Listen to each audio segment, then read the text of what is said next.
필대지 먼저 따라해 주시기 바랍니다. 예수님께서 먼저 보여주신 선교적 정신. 네, 우리의 사역과 우리의 삶의 모델은 늘 예수 그리스도이신 줄로 믿습니다. 우리는 예수님의 행하심과 그분의 사역을 통해서 그분의 선교적 마인드를 보고 배울 수 있습니다. 먼저 예수님께서 오늘 본문 말씀에서 제자들을 부르신 방식을 통해서 우리가 이걸 볼 수 있어요. 첫 번째 소대지입니다. 예수님께서 제자들을 부른 방식. 오늘 본문 말씀에 지금 이 모습이 담겨 있어요. 마태복음 4장 18절과 19절이죠. 갈릴리 해변에 다니시다가 두 형제 곧 베드로라 하는 시몬과 그의 형제 안드레가 바다에 그물을 던지는 것을 보시니 그들은 어부라. 말씀하시되 나를 따라오라. 내가 너희를 사람을 낚는 어부가 되게 하리라. 이게 뭐가 선교적이지? 네, 싶을 수도 있습니다. 그냥 고기 잡고 있는 어부들 부른 게 어딜 봐서 선교적인가 생각하실 수도 있는데요.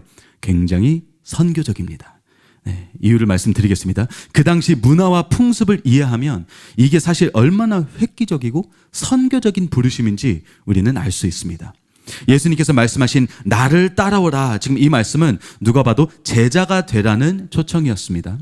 헬라어로 듀에테 오피소무, 문자적으로는 내 뒤에 와라 이런 뜻입니다. 내 뒤에 와 있어라. 예수님 뒤에 와서 서서 예수님이 행하시는 걸 다 보고 배우라는 것이었어요. 이게 제자였습니다. 그 당시 랍비들도 제자들이 있었습니다. 랍비가 어디 이제 공식 자리에 혼자 가는 일은 거의 없었어요. 그 예전 사진 그 그림 같은 거를 보시면 랍비들은 항상 우르르 이렇게 둘러싸여 있었습니다. 그렇죠? 유명하면 유명할수록 우르르 제자들이 항상 이렇게 둘러싸여 있었습니다. 이 랍비와 제자의 관계는 오늘날 스승과 학생의 관계와는 많이 달랐습니다. 그냥 수업 시간에 가서 잠깐 배우고 집에 다시 가는 게 아니라 제자들은 그 랍비와 함께 생활을 하면서 삶을 살면서 그 랍비의 모든 것을 배우는 것이 그 당시 제자들의 모습이었어요. 그래서 여기서 예수님께서 내 뒤로 와라, 나를 따르라. 지금 이 초청은 그들 보고 제자가 되라는 명백한 초청이었습니다. 그러나 여기서 굉장히 특이한 점이 하나 있습니다. 앞서 설명드린 그 랍비들은 제자들에게 먼저 다가가지 않았어요. 크레이그 블룸버그라는 학자는 이렇게 적었습니다. 여기서 예수님은 엘리야가 엘리사를 부른 것처럼 예비 제자가 스승에게 찾아와 따르도록 허락을 구하는 일반 제자도의 과정을 뒤집는다. 다르게 한 것이에요. 굉장히 획기적인 것이었습니다. 원래는 제자가 스승을 찾아갔다는 것이에요. 오늘날도 사실 그렇습니다. 아주 드문 케이스만 학교 측에서 학생을 스카우팅해가지 일반 과정은 어떻게 되죠? 학생이 학교에 원서를 넣는 것이 일반적이지 않습니까? 그 당시에도 그랬던 것이에요. 제자가 랍비를 찾아가서 청한 것입니다. 제가 한 수 배워도 되겠습니까? 물어본 것이에요. 가말리엘 문화에 바울이 원서를 넣었을 것입니다. 취준생들 좀 위로를 받으시기 바랍니다. 제가 생각해 바울도 아마 그랬을 것 같아요. 뭐 성경에 그렇게 나와 있지는 않지만 문화를 살펴보자면 바울도 원서 같은 걸 넣겠죠. 배우고 싶습니다. 뭐 끝나고 인터뷰를 했을 수도 있습니다. 그 과정을 통해서 이제 랍비가 선생이 스승이 허락을 하면 이제 제자가 되는 것이었어요. 지금도 또 그때도 제자가 먼저 가르침을 찾으러 간 것이 일반적이었던 것입니다. 즉 스승은 원래 가만히 있고 제자들이 찾아오는 제도였어요. 그런데 예수님께서는 제자들을 부르신 방식을 바꿨습니다. 뒤집으신 거예요. 여러분 보십시오. 반대였습니다. 예수님이 먼저 찾아가셨습니다. 마태복음 WBC 주석의 저자인 도널드 헤그너가 이 본문에서 이제 평행 구조가 있다고 지적했습니다. 18절에서 20절까지 예수님이 이제 베드로와 안드레를 부르시는 장면이 먼저 나오고요. 그다음 바로 다음에 21절과 22절에서는 예수님께서 이제 야고보와 요한을 부르시는 장면이 바로 이어서 나옵니다. 이 두 장면이 평행 구조를 이루고 있는데요. 이 평행 구조를 이룬다고 분석하려면 명백한 공통점들이 있어야 되거든요. A, B, C, D, 여기도 A, B, C, D 이게 똑같다. 그래야 평행 구조가 될 수 있는 것입니다. 그래서 헤거너가 그 공통점들을 나열하면서 이 첫 번째 공통점을 보고 제가 깜짝 놀랐어요. 둘 다 공통적으로 예수님의 움직임을 가지고 시작한다는 것이었습니다. 저도 처음 이걸 읽을 때 몰랐는데 주석을 읽고 다시 가서 보니까 정말로 그렇더라고요. 이건 워낙 작은 디테일이라서 놓치기가 굉장히 쉽습니다. 18절 한번 보겠습니다. 그냥 부르신 게 아니에요. 갈릴리 해변에 다니시다가 두 형제를 보고 부른 것입니다. 또 21절도 마찬가지입니다. 이미 불렀어요. 이 둘을 이미 부르고 이제 초청하고 인정하고 이제 따르기로 했습니다. 그 다음에 21절 거기서 더 가시다가 그 다음 두 형제를 보신 겁니다. 예수님의 의도적인 움직임이 이 본문에 담겨 있는 것입니다. 예수님께서 먼저 움직이셔서 그들이 있는 곳으로 직접 가셔서 그들을 부른 것입니다. 사랑하는 여러분, 예수님께서 제자들을 부르셨다는 것은 이건 우리가 이미 잘 알고 있는 내용입니다. 그러나 그 부르심이 그 당시 문화와 얼마나 상반되는 것인지 우리가 꼭 볼 줄 알아야 됩니다. 예수님께서는 먼저 다가가셨습니다. 높은 위치에 있는 랍비의 위엄을 버리시고 제자들에게 먼저 다가가신 거예요. 이게 선교적 정신인 것입니다. 오기만을 기다린 게 아니라 먼저 가신 거예요. 그것도 낮은 자리로 가셨습니다. 똑똑하고 믿음 좋은 신학생들이 있는 회당으로 가신 게 아니라 냄새나고 무식한 어부들이 있는 호숫가로 가셔서 부르셨습니다. 나를 따르라. 사회적으로 외면당한 세리에게 가서 또 부르셨습니다. 나를 따르라. 여러분, 예수님께서 제자를 부르신 모습을 통해서 우리는 명백히 그분의 선교적인 정신을 볼 수 있습니다. 가만히 기다리지 않으셨어요. 능력 있는 자들이 오기를 기다리지 않으셨습니다. 예수님께서, 하나님의 아들이신 예수님께서 먼저 다가가셨습니다. 먼저 그들에게 다가가셔서 그들을 부르셨습니다. 사랑하는 여러분, 근데 이것은요, 예수님께서 저와 여러분에게 다가오신 방식과 동일하지 않습니까? 두 번째 소대지입니다. 우리가 예수님의 선교적인 정신을 볼 수 있는 두 번째는 바로 예수님께서 이 세상에 오신 방식입니다. 예수님의 선교적인 정신은 그분이 하늘 보좌 영광을 다 버리시고 이 땅에 오신 것을 통해서 우리가 다시 한번 또 볼 수 있습니다. 저와 여러분을 살리기 위해서, 우리 같은 죄인을 살리기 위해서, 원수였던 우리에게 먼저 손을 내밀기 위해서 하나님의 아들 예수님이 다 버리시고 다 비우시고 우리에게 먼저 다가오신 것입니다. 빌립보서 2장에 이게 잘 나와 있죠. 너희 안에 이 마음을 품으라. 곧 그리스도 예수의 마음이니. 선교적인 마음입니다. 그는 근본 하나님의 본체 신학 하나님과 동등됨을 취할 것으로 여기지 아니하시고 오히려 자기를 비워 종의 형체를 가지사 사람들과 같이 되셨고, 예수님의 성육신 사건을 설명하고 있는 본문이죠. 이것이야말로 가장 선교적인 모습을 보여주고 있습니다. 여러분, 지구 역사상 최고의 선교 사역은 다름 아닌 예수님의 성육신 사건입니다. 말씀이 육신이 되어 우리 인간 가운데 임하신 그 사건입니다. 이보다 더 큰 선교가 어디 있겠습니까? 사도행전 4장 12절에 이렇게 적혀 있습니다. 다른 이로서는 구원을 받을 수 없나니 천하 사람 중에 구원을 받을 만한 다른 이름을 우리에게 주신 일이 없음이라 하였더라. 예수님은 이걸 아신 거예요. 우리에겐 구원의 길이 없다는 것을 아셨습니다. 사람에게는 다른 이로서 구원을 받을 방법이 전혀 없다는 것을 아셨습니다. 그래서 그 구원의 길이 되어주시기 위해서 직접 오신 거예요. 이 땅에 오신 겁니다. 우리에게 먼저 다가오셨습니다. 천국에서 그냥 우리가 오기만을 기다리신 게 아니라 발걸음을 혼자 떼지 못한 우리에게 예수님이 먼저 오신 겁니다. 구약시대 동안에 계속 실패하고 실패했던 이스라엘 백성 보고 너희는 왜 못 오냐라고 얘기하신 게 아니라 이젠 내가 가겠다. 내가 갈게. 새 언약을 주시면서 예수님께서 직접 오신 것입니다. 사랑하는 여러분, 예수님의 성육신이야말로 우리를 향한 하나님의 사랑을 가장 잘 보여주는 사건 중 하나인 줄로 믿으시기 바랍니다. 그래서 그런지 많은 선교사들이 이런 성육신적 모델로 선교를 행합니다. 오늘 모델 얘기 참 많이 합니다. 신학교 강의 같죠. 성육신적 선교 들어보신 분 있으신지 모르겠습니다. 이 성육신적 선교 모델이란 앞서 말씀드린 선교적 교회와 비슷한 원리로 선교 대상자들이 나에게 오기를 기다리는 것이 아니라 내가 그들에게 가는 것을 말하는 것입니다. 더 구체적으로 신이신 예수님이 인간 세계에 오신 것처럼 선교사가 선교지로 가서 그곳의 언어와 풍습과 문화를 배워서 그들의 말로 그들에게 맞는 복음을 전하는 그런 선교 모델입니다. 그와 반대인 모델은 예전에 이제 서양 선교사들이 예를 들어 뭐 미개발 이제 국가들 그런 사회에 가서 이제 영어를 가르치고 또 발전된 서양 문화를 가르치면서 같이 복음을 전한 이제 그런 방식인데요. 차이점이 보이실지 모르겠습니다. 하나는 내가 가서 그쪽 문화를 배워서 그쪽 사람이 되어서 말씀을 전하는 것이고, 하나는 그들 보고 내 문화를 배워서 내 말을 들으라는 것입니다.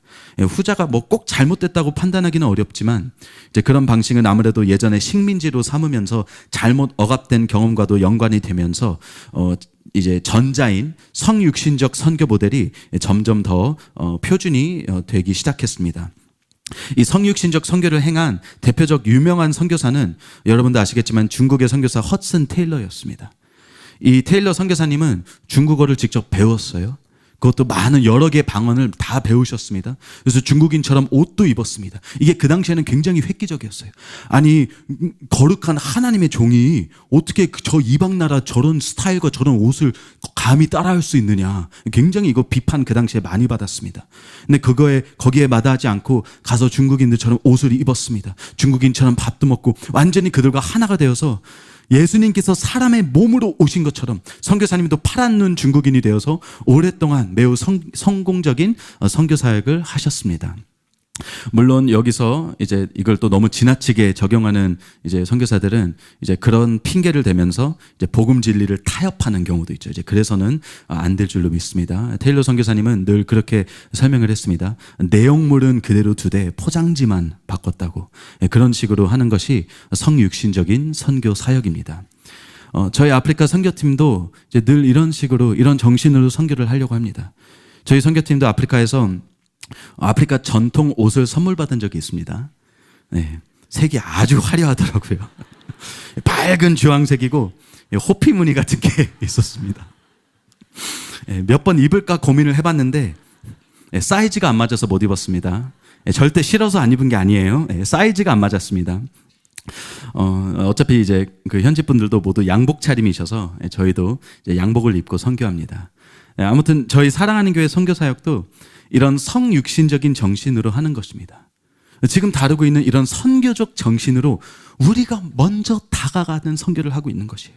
예수님께서 우리에게 다가오신 것처럼 저희 선교팀이 먼저 이 나라들에게, 이 사람들에게, 이 현지인들에게 다가가는 것입니다. 저희가 지금 아프리카 여러 나라에서 또 여러 도시에서 목회자 세미나와 치유전도 대성회를 지금 계속 진행하고 있습니다. 물론 초청받아서 가는 경우도 있지만 아직까지는 아프리카 어떤 도시에서 세미나를 할 때 저희가 먼저 찾아가고 있습니다.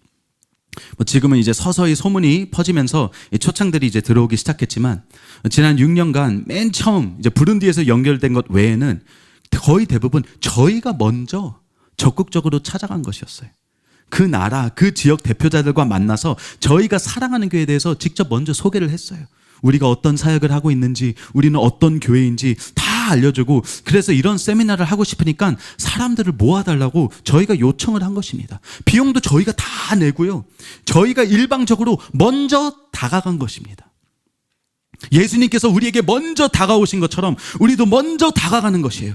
예수님께서 우리를 보시고 구원의 길이 없는 것을 보시고 불쌍히 여기셔서 구원의 길이 되어주시기 위해서 오신 것처럼 우리도 아프리카에 퍼져 있는 저 반쪽짜리 복음에는 구원이 없다는 것을 알기 때문에, 아프리카 현지 분들이 아무리 많이 교회를 다닌다고 해도 잘못된 가르침 때문에 그들 중 대다수는 죄 가운데 살다가 지옥에 갈 것을 알기 때문에 저희가 먼저 다가가는 것이에요.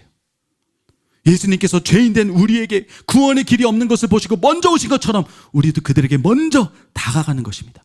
이게 성육신적 선교, 선교적인 사역입니다.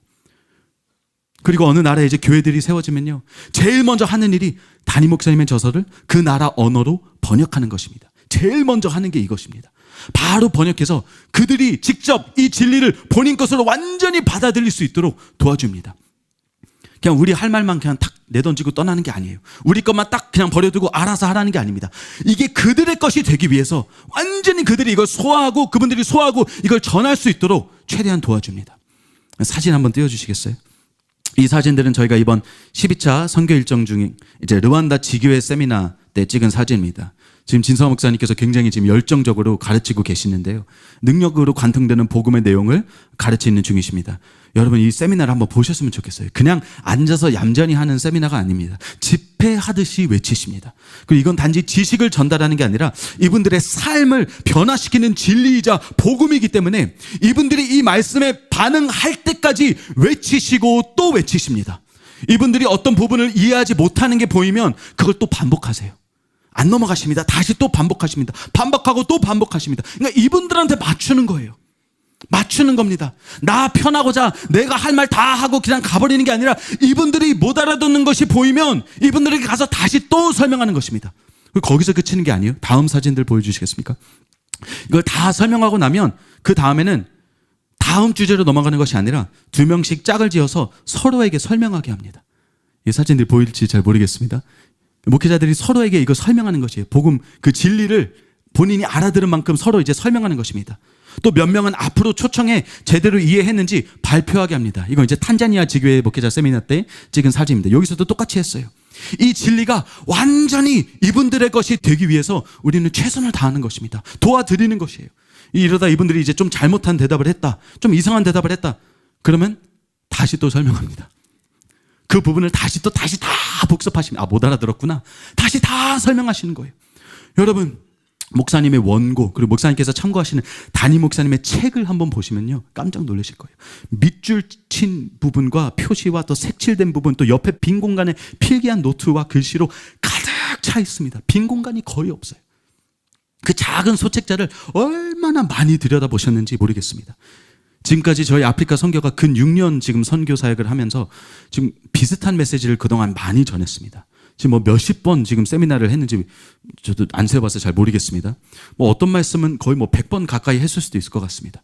여러분 한 내용의 한 말씀을 그 정도로 하면 외우게 되거든요. 저도 옆에서 통역하면서 거의 다 외워버렸습니다.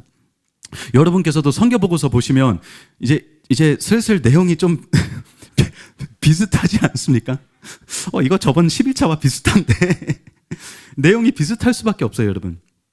왜냐면 저희가 하는 사역이 순회 사역이기 때문입니다. 여러분들 이제 잘 레파토리를 이제 아실 거예요. 세미나 첫날에는 담임 목사님의 개척 스토리, 그 다음에는 진리의 중요성, 둘째 날에 이기는 자가 가는 나라, 오후에는 치유의 중요성, 치유 성령의 힘을 입어서 치유 사역하는 것, 셋째 날에는 점심을 뒤로 미루고 1시간 길게 1시간 길게 능력으로 관통되는 복음을 전했습니다. 이게 우리가 전형적으로 하는 일반 1차 목회자 세미나 레파토리입니다.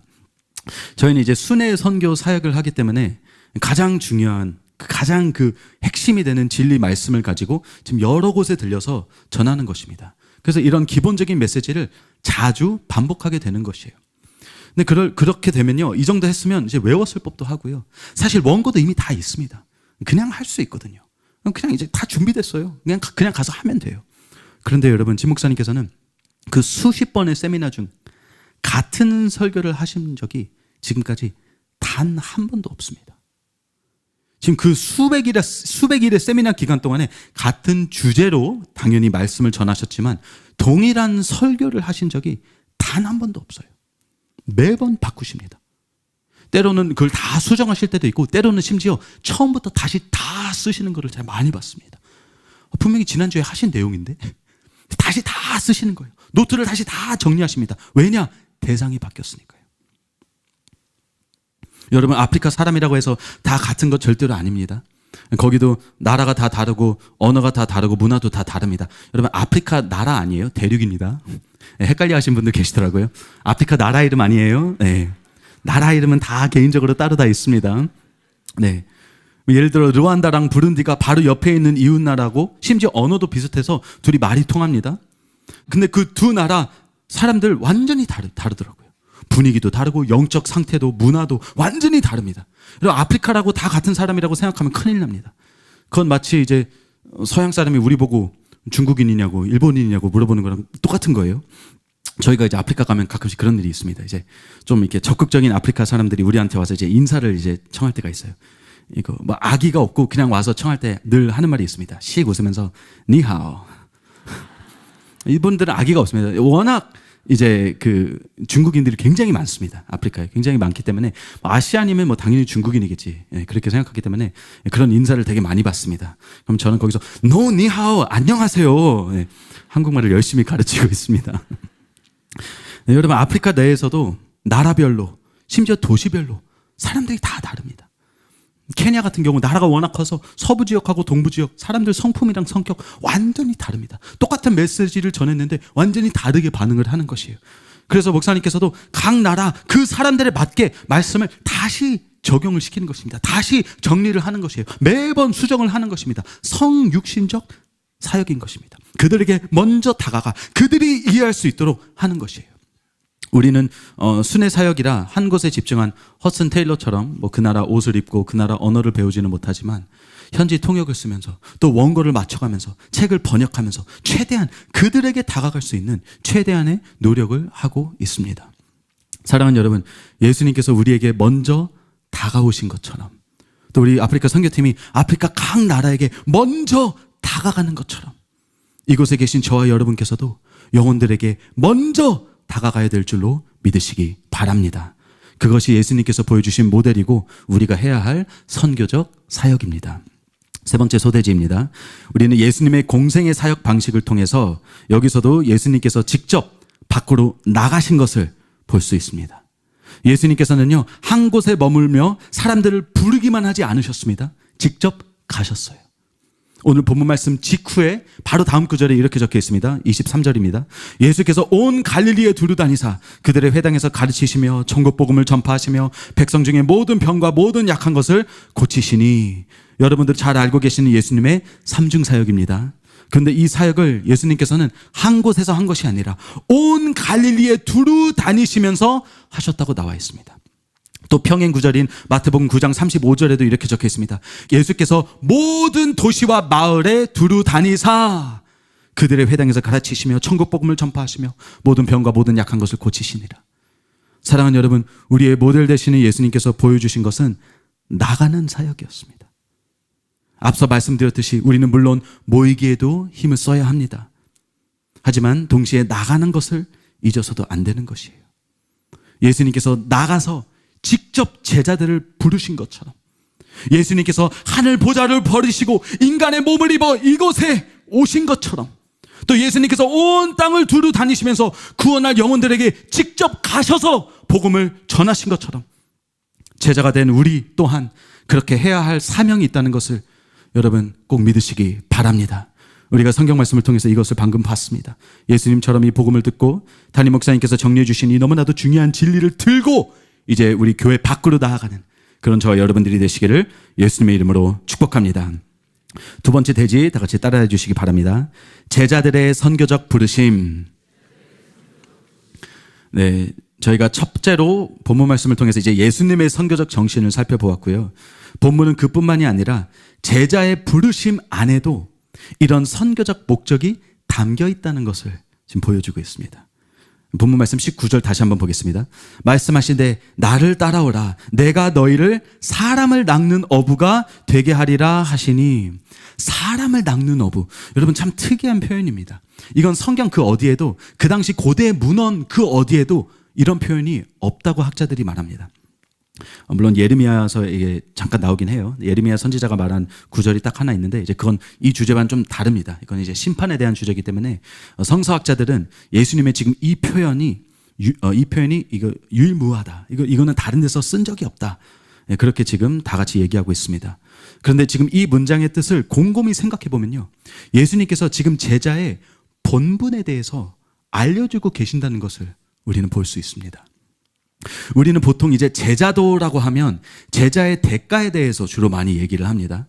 누가복음 14장에 나오는 제자가 지불해야 될 대가들이 쭉 나오죠. 여러분도 잘 아실 겁니다. 제자는 자기 가족도 소유도 목숨도 다 내려놓아서 십자가를 져야만 예수님을 따를 수 있다는 것이죠. 오늘 본문 말씀에도 이제 그런 주제들이 또 나옵니다. 베드로와 안드레가 그물을 버리고 예수님을 따랐다고 말합니다.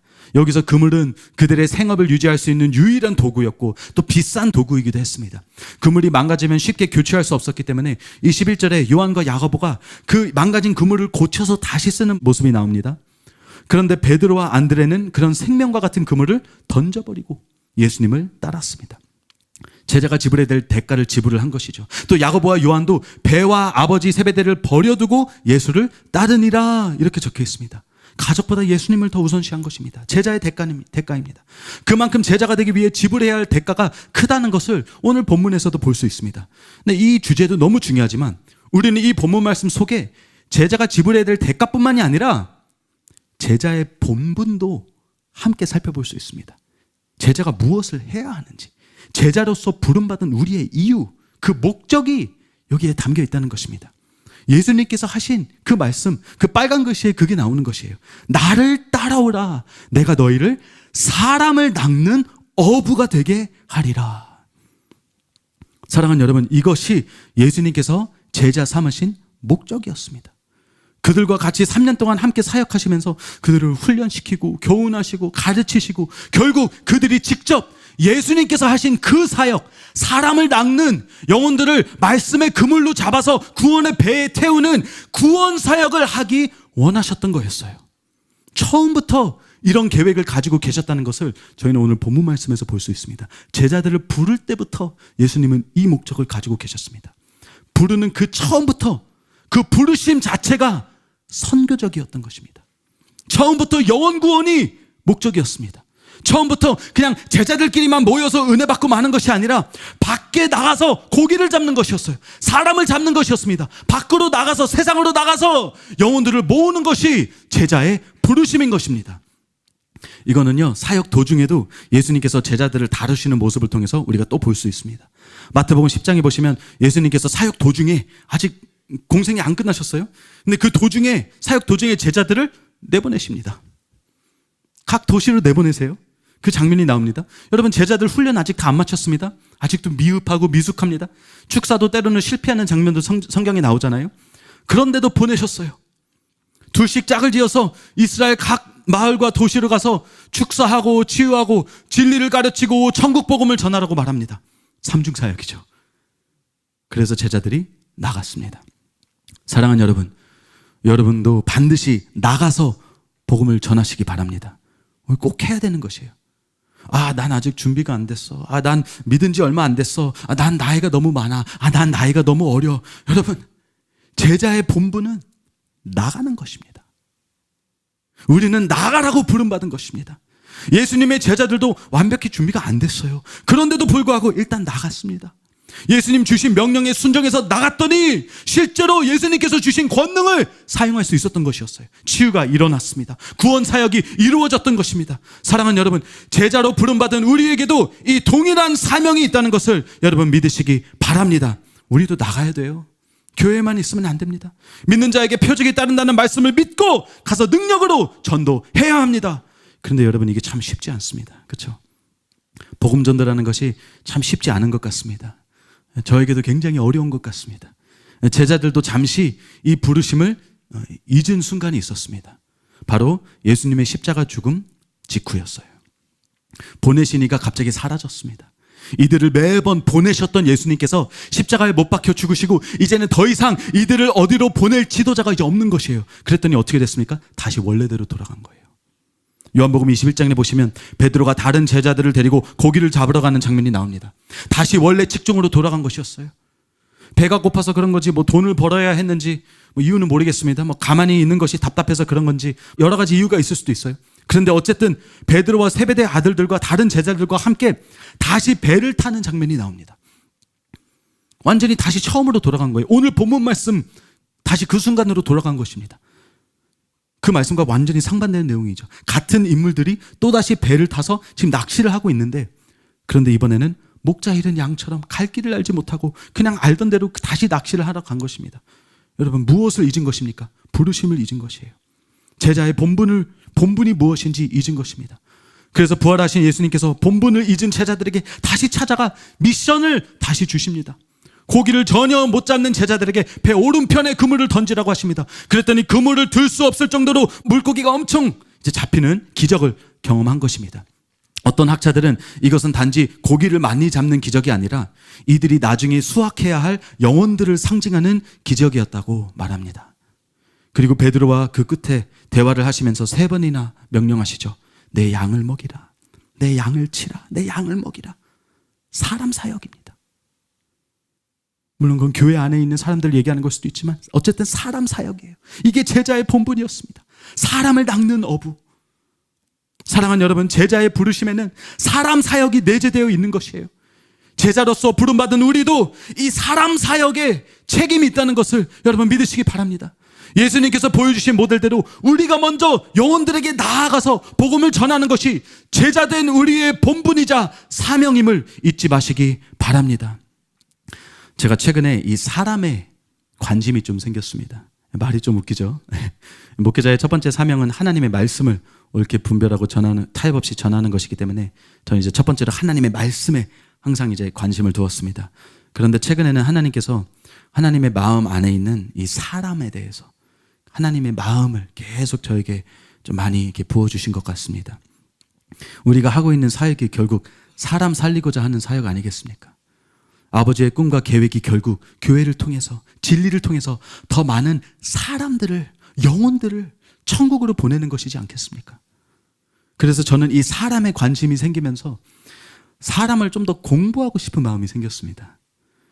제 주특기가 공부입니다.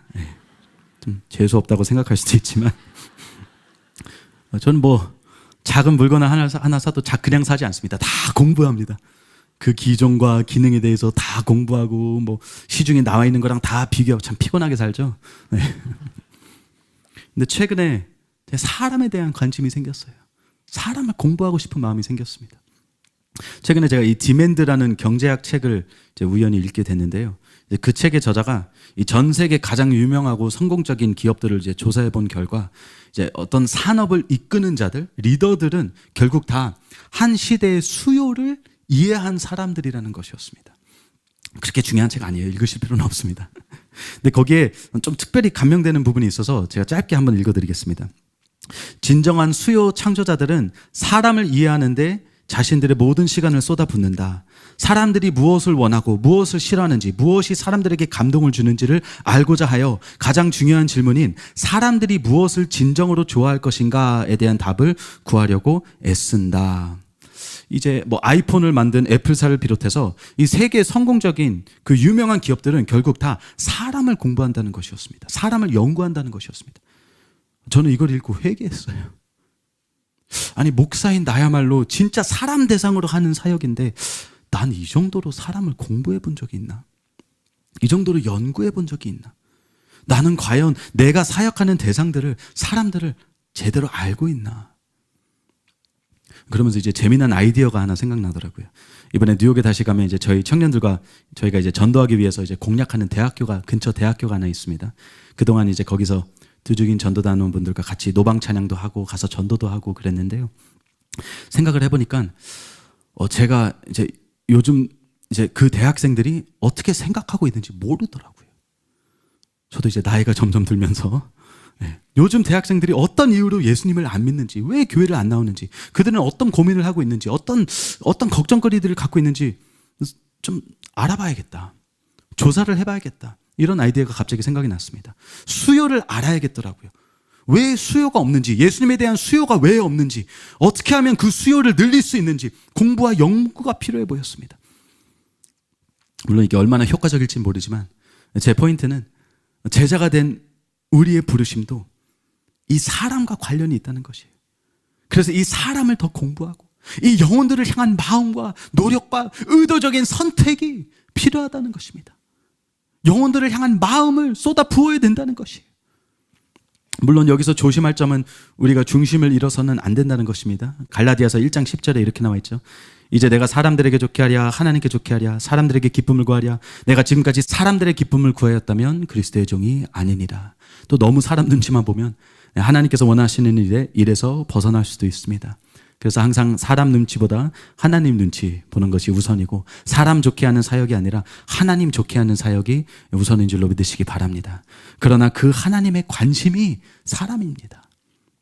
하나님의 주 관심사가 영혼들을 구원하는 것인 만큼 우리가 이제 우선순위를 확실히 세운 다음에 1차적으로는 주님의 종으로 서지만 2차적으로는 사람을 낚는 업으로 설 준비가 필요한 것입니다.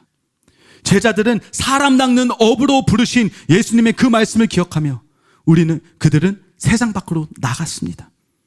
우리도 이런 부르심이 동일하게 주어졌다는 것을 꼭 믿어야 될 줄로 여러분 꼭 기억하시기 바랍니다. 마지막으로 이 제자들이 나중에 이제 초대교회에 사도로 불림받습니다. 물론 이 사도적인 직분에는 다른 몇 가지 필수 조건들이 있지만 이 사도라는 단어의 어원을 살펴보면요, 가장 기본적인 역할이 무엇인지 또 나옵니다. apostle, 아포스텔로, 헬라어 단어에서 비롯된 것인데요, 보내다라는 뜻입니다. 즉 사도들은 예수님이 보내신 자들인 것입니다. 사복음서 4권 다 공통적으로 예수님의 지상명령을 담고 있습니다. 우리를 보내신 명령이죠. 또 사도행전 1장에도 있는 것까지 포함하면 총 5군데에서 예수님께서 우리를 아포스텔로 보내신다는 말씀이 나옵니다. 예수님께서 부활하시고 승천하시기 전에 제자된 우리에게 마지막으로 명령하신 이 대위임 명령은 다음과 같습니다. 마가복음 16장 15절, 또 이르시되 너희는 온 천하에 다니며 만민에게 복음을 전파하라.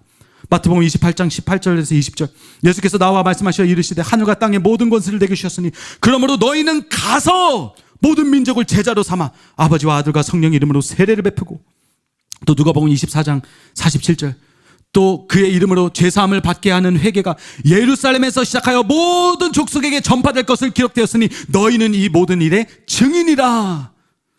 사도행전 1장 8절입니다. 오직 성령이 너희에게 임하시면 너희가 권능을 받고 예루살렘과 온 유대와 사마리아와 땅끝까지 이르러 내 증인이 되리라.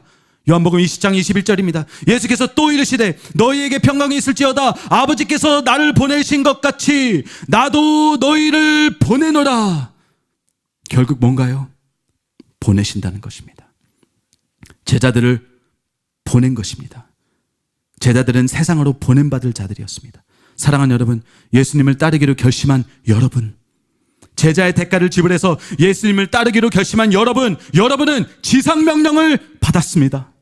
우리는 나아가라는 명령을 받은 것입니다. 예수님께서 하신 것처럼, 제자들의 부르심 안에 담긴 것처럼 우리는 이제 세상에 나아가 영혼들을 추수할 의무가 있다는 것을 여러분 꼭 믿으시기 바랍니다. 그런 저와 여러분들이 되시기를 예수님의 이름으로 축복합니다. 세 번째 대지 다 같이 따라해 주시기 바랍니다. 우리가 실천해야 할 선교적 교회. 네, 예수님의 모델도 다뤘고 제자의 부르심도 다뤘습니다. 이제 남은 일은 실천하는 것이죠. 우리는 어떻게 선교적인 교회가 될 수 있는 것인가요? 서론에 말씀드렸듯이 단지 선교 사역하는 것으로는 부족한 것입니다. 해외 선교 너무나도 중요합니다. 하지만 먼저 우리 성도가 선교적인 삶을 우리가 먼저 살아야 되는 것이에요. 우리의 일상을 선교적인 삶으로 변화시켜야 하는 것입니다. 우리의 모든 관계를 선교적인 관계로 만들어 나가야 되는 것이에요. 여러분, 선교적인 삶은 말 그대로 missional life, 미션을 받은 삶입니다. 예수님의 미션을 받은 자로서 그 미션을 수행하기 위해 매일매일 노력하는 삶이에요. 사랑하는 여러분, 여러분은 선교적인 삶을 살고 계십니까? 우리는 교회적으로는 이미 선교적인 교회예요. 아프리카 사역도 그렇고 두중인 전도단도 얼마나 열심히 전도하고 계시고, 또 그분들이 환자를 사사모로 오시면 또 사사모에서 얼마나 많은 사랑과 정성을 담아서 그분들에게 사역하고 복음을 전하고, 또 우리 사랑하는 교회는 정말로 성경적이고 아름다운 교회인 것이 분명합니다. 그러나 여러분, 우리 개개인의 삶은 어떤지 한번 되돌아보시기 바랍니다. 오늘 설교 제목이 선교적인 교회가 되자는 것인데요, 여기서 말하는 교회는 이 교회를 이루는 우리 교인을 말하는 것이에요. 저희를 말하는 것입니다. 사랑하는 여러분, 저와 여러분은 지금 선교적인 삶을 살고 있습니까? 우리는 우리의 관계들을 의도적으로 복음을 전할 수 있는 관계들로 만들어 나가고 있습니까? 우리는 각자 있는 자리에서, 일터에서, 학교에서, 가정에서 예수님을 삶으로 증언하고 다니고 있습니까? 꼭 노방전도 하라는 것이 아닙니다. 그러나 선교적인 삶의 바탕에는 영혼을 주님께로 인도하고자 하는 마음이 기본으로 깔려 있는 것이에요. 이게 제자의 본분입니다. 제자는 애초에 사람 낚는 업으로 부름받았기 때문입니다. 여러분, 그런 마음이 있으면요, 어떻게든 전도할 기회를 찾을 것이에요. 그런 기회를 놓치지 않을 것입니다. 사랑하는 여러분, 전도 어렵습니다. 저도 어려워요. 박순환 전도사님이 너무나도 부럽고 존경스럽습니다. 정말 그렇습니다. 우리 교회 두중인 전도단이 너무나도 잘하고 계신다고 들었습니다. 지금 날도 추운데 또 지금 기도회로 바쁘실 텐데 지금도 계속 부지런히 전도하러 다니신다고 들었습니다. 관계 전도도 계속 하고 계시고, 또 노방 전도도 하고 계시고, 심지어 가가호 그 집들마다 방문해서 전도하시는 분들도 계신다고 들었습니다. 효과 없을 줄 알았는데 효과 있다 그러더라고요. 공원에 가서 다친 아이들 치유하면서 그곳에 있는 아이들이 깜짝 놀라서 전도되는 경우도 있다고 들었습니다. 두증인 전도단은 분들 진짜 너무 훌륭하신 것 같아요. 지 목사님께서도 아프리카에서 두증인 전도단을 굉장히 자랑스럽게 소개하십니다.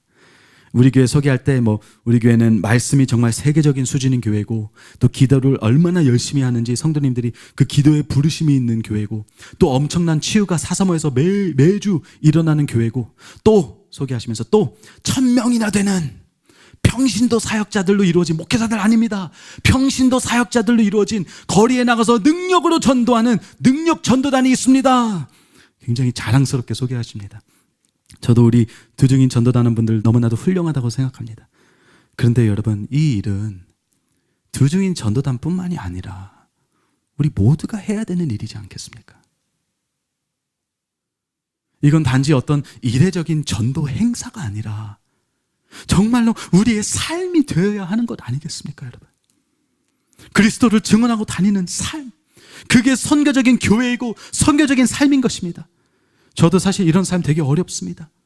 그래서 마지막으로 제가 주님께 의문을 하나 품었어요.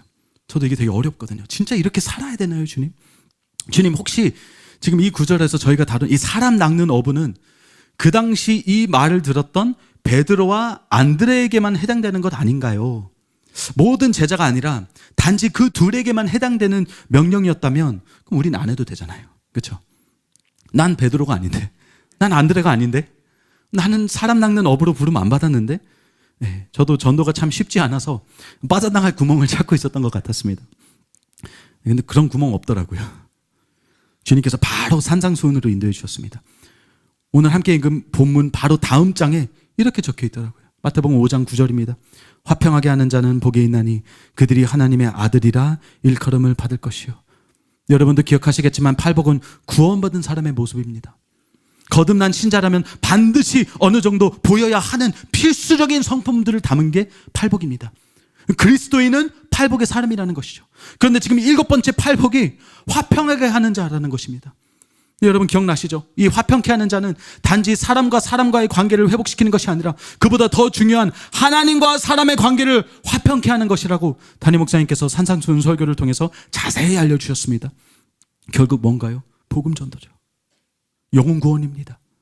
우리 믿는 자는 반드시 복음을 전할 의무가 있다는 것이에요. 우리 제자들은 반드시 사람을 낚아서 천국으로 데려갈 의무가 있다는 것입니다. 더 나아가서 우리 사랑하는 교회는 특별히 이 사명이 더 강하다는 것을 여러분은 꼭 믿으시기 바랍니다. 여러분, 우리 사랑하는 교회는 지금 부흥을 경험하고 있습니다. 아프리카에서 진짜 엄청난 집회를 통해서 수많은 사람들이 결신을 했고요. 수천 명의 목회자들이 회개하면서 돌아섰고요. 또 지교회들이 지금 계속 들어와서 우리 현재 사랑하는 교회의 수가 1100개가 넘었습니다. 성도 수가 20만 명을 돌파했습니다. 지금 우리 사랑하는 교회 엄청난 부흥 가운데 있습니다. 또 기도회와 집회를 통해서 이곳에서도 하나님의 강력한 임재와 부흥이 지금 계속 부어지고 있습니다. 그런데 여러분, 저희는 이 정도에 만족하지 않습니다. 그렇죠? 왜냐? 1차 목표까지 아직 10만 명이나 더 남았습니다. 아직도 갈 길이 멀었어요.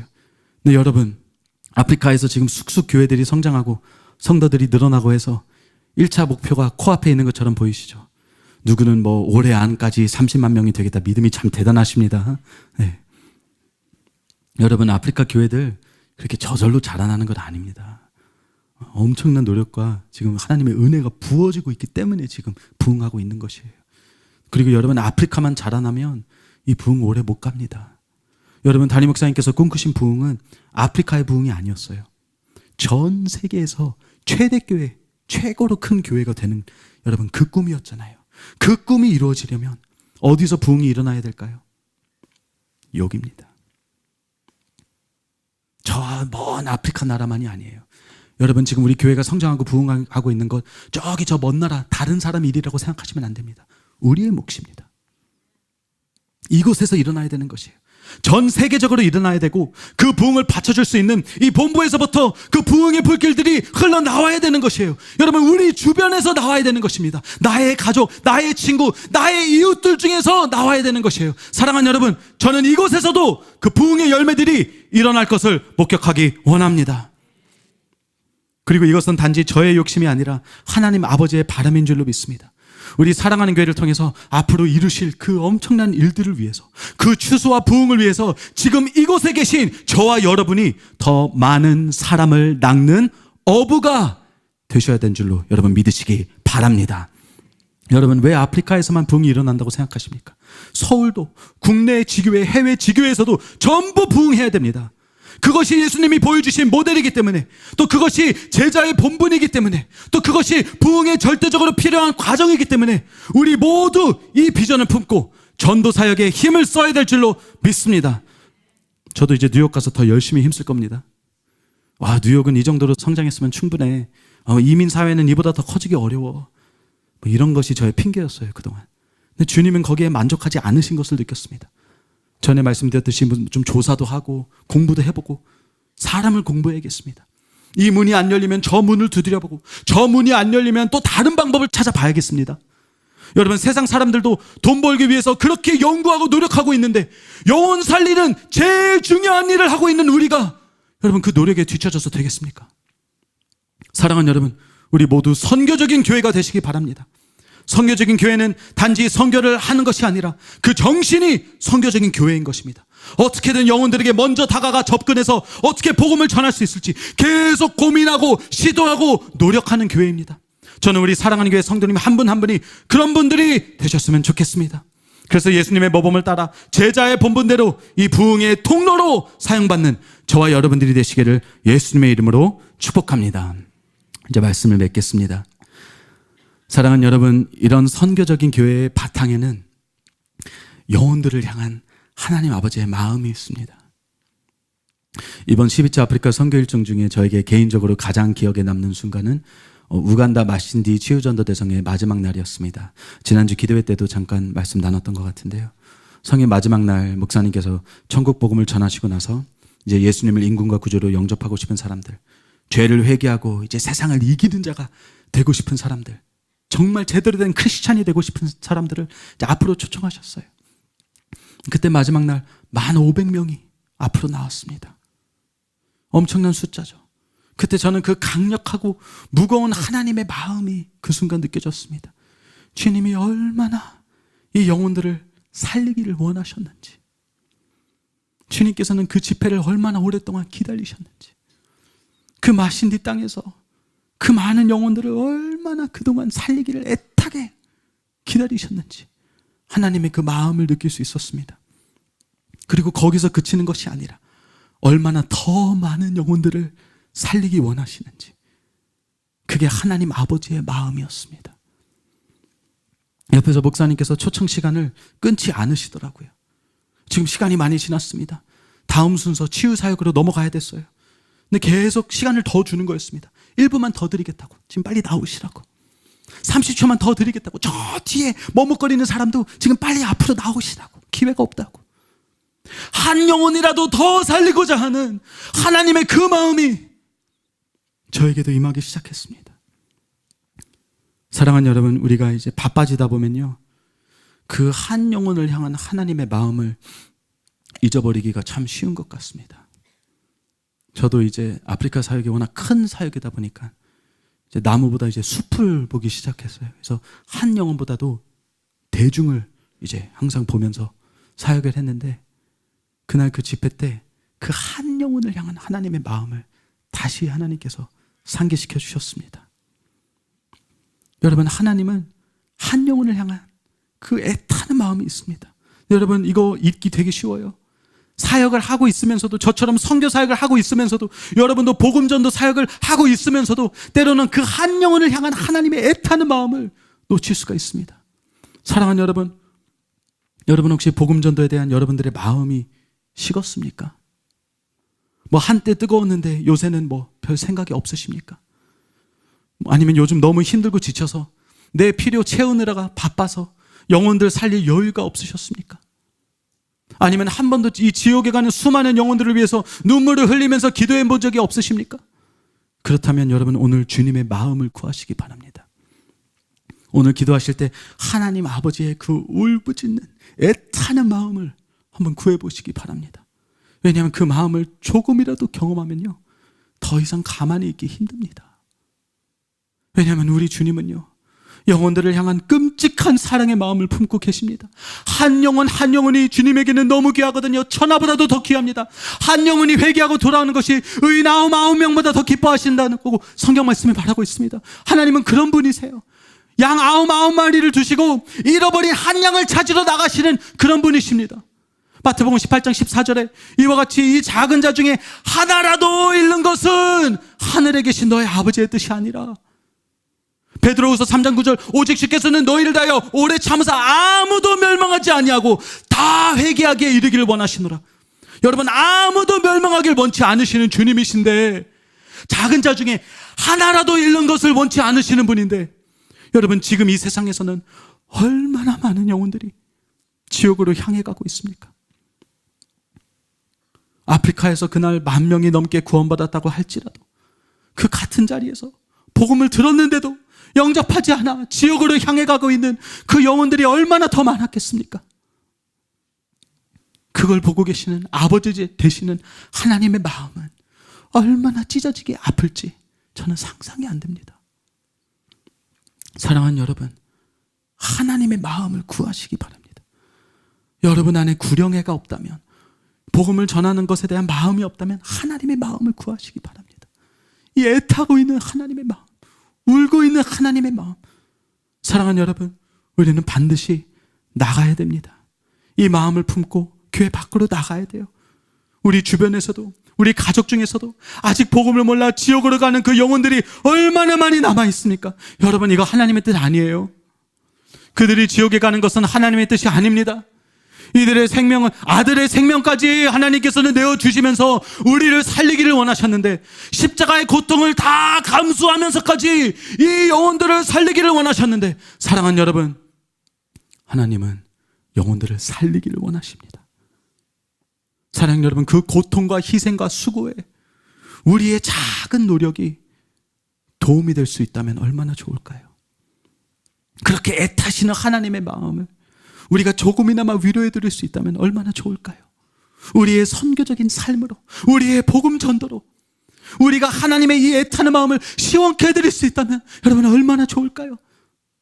사랑하는 여러분, 오늘 이 자리에서 하나님의 마음을 시원케 해드리는 선교적인 삶을 사는 자들이 다시 일어나는 시간이 되었으면 좋겠습니다. 사람을 낚는 어부가 되어서 더 많은 영혼들을 하나님께로 인도해서 교회의 부흥을 일으키고 천국에서 잔치상을 매일매일 주님을 위해서 차려드리는 그런 저와 여러분들이 되시기를 예수님의 이름으로 축복합니다. 우리 이 시간 들으신 말씀을 기억하면서 다 함께 기도하기 원합니다. 여러분, 이 시간 주님의 마음을 구하십시오. 주님의 마음을 구하십시오. 영혼들을 향한 그 울부짖고 있는 하나님의 그 마음을 구하시기 바랍니다. 여러분, 그래야 기도가 터지고, 그래야 우리에게 나아갈 수 있는 힘이 생깁니다. 그래야 우리에게 방법이 생깁니다. 우리 이 시간 주여 삼창하고 하나님의 그 마음을 갈급히 구하는 마음으로 주여 삼창하고 함께 기도하겠습니다. 주여! 주여!